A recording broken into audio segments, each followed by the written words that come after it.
Boa noite. Sérgio Moro solta 2 executivos ligados à Odebrecht. A Alemanha busca respostas após um atentado em Berlim na noite de ontem.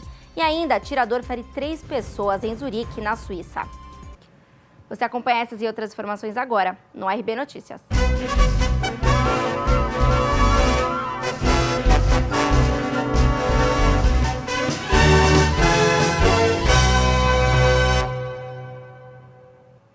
O juiz federal Sérgio Moro soltou 2 executivos ligados à Odebrecht como resultado da colaboração e elogiou de louvável a mudança de postura da empresa. Luiz Eduardo da Rocha Soares e Olívio Rodrigo Júnior foram soltos no mesmo dia em que a Procuradoria-Geral da República protocolou a documentação dos acordos de executivos e ex-executivos da Odebrecht no Supremo Tribunal Federal. Os 2 haviam sido presos durante uma operação deflagrada em março deste ano, após indícios de que a Odebrecht possui um departamento responsável por fazer pagamentos de vantagens indevidas a servidores públicos. Além de classificar como louvável a postura da empresa, Moro ainda afirmou que o setor de propinas da empresa foi desmantelado. E nas notícias internacionais, a Alemanha busca respostas após um atentado com um caminhão que deixou pelo menos 12 mortos e dezenas de feridos na noite de ontem em Berlim.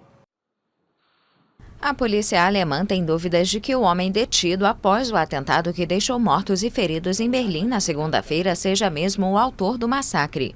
De acordo com a imprensa, o suspeito é um paquistanês de 23 anos que chegou à Alemanha em fevereiro de 2016 depois de viajar pela rota dos Balcãs.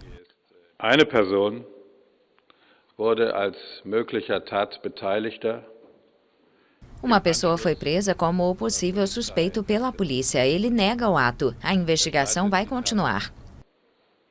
Die Ermittlungen werden offen weitergeführt. O ataque em uma feira de Natal de Berlim lembra o atentado também com um caminhão de 14 de julho em Nice. O presidente francês se manifestou sobre o ato nesta terça-feira. Gostaria de expressar em nome da França nossa solidariedade e compaixão aos alemães que acabaram de ser atingidos por um ato terrorista em Berlim.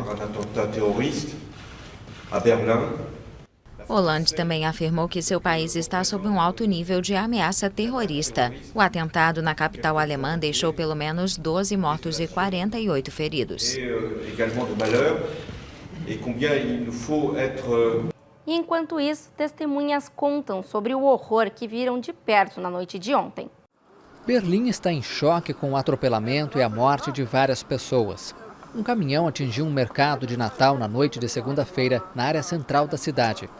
O ministro do Interior alemão, Thomas de Maizière, disse que não queria usar a palavra ataque, mesmo que muitos indícios apontem nesse sentido. O caso está sendo investigado pela polícia. Testemunhas relatam os momentos de horror. Foi terrível, não consigo descrever isso. Vimos corpos no chão, muito sangue, foi realmente dramático. A primeira vez que vi isso.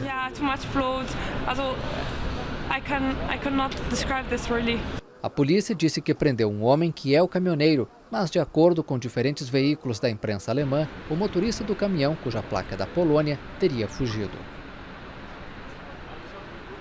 A chanceler alemã Angela Merkel classificou o atentado de terrorista e disse que o autor era provavelmente um demandante de asilo. As autoridades alemãs investigam o choque do caminhão contra o mercado de Natal na capital Berlim, que deixou 12 mortos e dezenas de feridos, e o Ministério do Interior já classificou o episódio de atentado. O Ministério garantiu que os mercados de Natal, muito tradicionais no país, vão continuar abertos, mas sob medidas de segurança adequadas. A chanceler alemã Angela Merkel também reforçou logo depois a tese de terrorismo. Aber wir müssen nach jetzigem Stand von einem terroristischen Anschlag ausgehen. De acordo com o que sabemos, concluímos que foi um ataque terrorista. Sei que vai ser especialmente difícil para nós se ainda for confirmado que a pessoa que realizou o ataque pediu proteção e asilo à Alemanha. Schutz und Asyl gebeten hat. Ainda nesta terça-feira, autoridades revelaram que o cidadão polonês encontrado morto após o massacre provocado pelo caminhão foi assassinado com uma arma de fogo. Segundo as primeiras informações, o homem foi vítima e não o agressor. E um homem de cerca de 30 anos fez vários disparos em um centro de orações muçulmano em Zurique, na Suíça, deixando 3 feridos. A polícia busca informações que levem ao atirador. Um tiroteio ocorreu nesta segunda-feira em um centro de orações muçulmano próximo à estação ferroviária de Zurique, na Suíça, deixando 3 feridos. Segundo a polícia, um homem de cerca de 30 anos fez vários disparos e conseguiu fugir. As 3 pessoas feridas têm 30, 35 e 56 anos e foram encontradas em uma rua onde fica o centro de orações.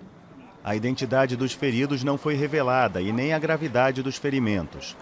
O corpo de uma pessoa foi descoberto pela polícia em um rio próximo ao centro de orações, como constatou um fotógrafo da agência France Press. Mas as autoridades não informaram se há ligação com o tiroteio. A polícia bloqueou o acesso ao local do ataque e ao ponto onde foi encontrado o corpo. Várias mesquitas da Suíça foram acusadas pela mídia nos últimos meses de fomentar a radicalização de seus fiéis, especialmente os jovens. Segundo a imprensa suíça, há cerca de 450 mil muçulmanos no país, para uma população total de 8 milhões de habitantes. E o presidente russo Vladimir Putin disse que o assassinato do embaixador da Rússia na Turquia é uma provocação destinada a perturbar o processo de paz na Síria. O presidente russo Vladimir Putin deu uma declaração nesta segunda-feira sobre o assassinato do embaixador Andrei Karlov em Ankara, na Turquia. O crime que foi cometido é, sem sombra de dúvida, uma provocação destinada a perturbar a normalização das relações turco-russas e o processo de paz na Síria, para o qual contribuem ativamente a Rússia, a Turquia e o Irã. Putin disse ainda que só pode haver uma resposta: intensificar a luta contra o terrorismo. O homem forte do Kremlin afirmou que Moscou está enviando investigadores a Ankara para averiguar o assassinato depois que o presidente turco Recep Tayyip Erdogan deu sinal verde em um telefonema.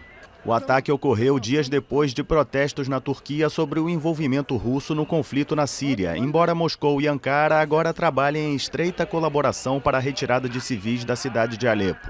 Os ministros das Relações Exteriores e da Defesa de Rússia, Turquia e Irã têm um encontro previsto em Moscou nesta terça-feira para conversas-chave sobre a Síria.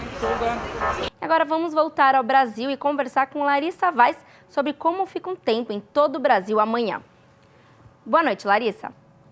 Boa noite, Roberta. Vamos conferir as temperaturas em algumas cidades do Brasil para essa quarta-feira. E olha só, em São Paulo, Goiânia, Campo Grande e Macapá, o dia amanhece ensolarado, há um aumento de nuvens na parte da manhã, à tarde o tempo fecha e ocorrem pancadas de chuva. Porém, à noite esse tempo volta a melhorar e o céu abre. A máxima chega aos 32 graus em São Paulo e Goiânia, aos 28 em Campo Grande e aos 33 em Macapá. No Rio de Janeiro e em Brasília, o calor e a alta umidade favorecem para a formação de nuvens de chuva. O sol predomina na maior parte do tempo, porém estão previstas pancadas de chuva para o final da tarde. A mínima chega aos 20 graus no Rio de Janeiro e aos 17 em Brasília. Já em Porto Alegre, o sol brilha forte nesta quarta-feira e a máxima chega aos 31 graus. Em Fortaleza, o dia será de sol intercalado com períodos nublados e pode chover a qualquer momento. A máxima chega aos 30 graus. É com você, Roberta. Obrigada, Larissa. Você confere a seguir: 3 pessoas são mortas após disparos de arma no estado de Bolívar. E ainda autoridades confiscam explosivos no sul da Jordânia. O RB Notícias volta já.